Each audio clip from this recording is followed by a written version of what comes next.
Mm-hmm.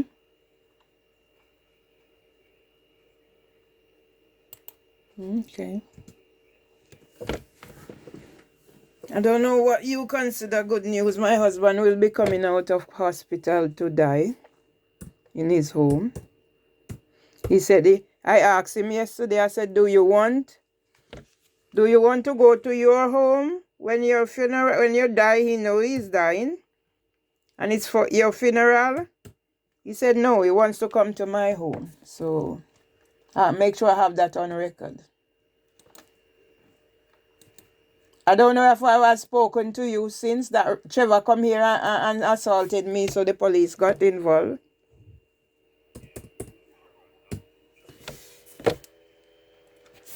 No, he was released overnight. He was not in prison. But I might need you to give evidence for what he done, because they had put a safeguarding on him at the hospital. And I allowed him to come here despite everything, and he came here and assaulted me. And I think he's working with Mimi and my neighbor, because Mimi wrote a 12-page witness statement for Housing for Women, saying I'm abusing my husband and the money she scammed me is for Trevor, blah, blah, blah. So the only way I think Trevor is reacting the way he's reacting, because he's in contact with Mimi and he's also working with my neighbor as well. So I might need you to do a witness statement for me. I'm telling you here and now, Robert. I'm not going to court. But I need whatever I need to safeguard myself. So so I made the statement, they're gonna send it to me for me to edit it and whatever, because if they're not, but I'm not going to court, because that's how they trick us. Black people against black people. All my neighbor is doing to me, if police come, they say I have no evidence, it's their words against mine and blah, blah, blah. And nothing's been done. Yeah? On the day before Tom came out of hospital, I called the police 3 times. My door was being kicked and no police turn up here. But yet 6 police turn up here later with battering ram, because of a picture I posted of my sister, because her daughter had told me about the situation, and I said to her, you can't let her fall off the bed or anything happen to her. They will harass you. So uh, after my husband's sister died, I posted it there because I'm trying to tell a story, because I'm going on Des O'Connor show, and it's my thing is early intervention is key to survival.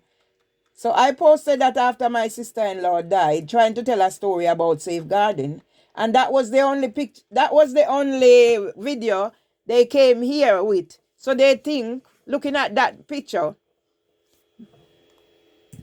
I have my husband tied up in here. Why didn't they check he was in the hospital? So those are the things. So I might need you to do a witness statement.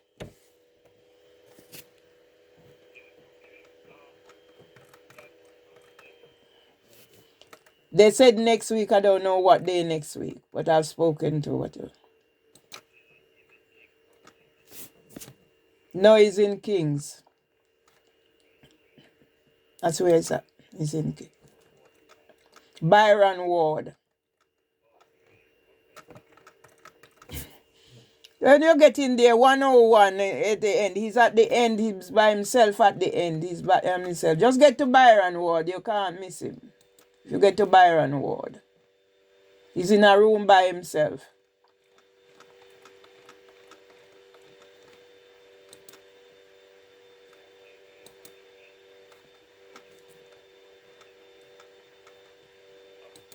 You have what at your church? Mm. They are another one I'll have to do a report about them. The discrimination ever since that new pastor come. Yeah.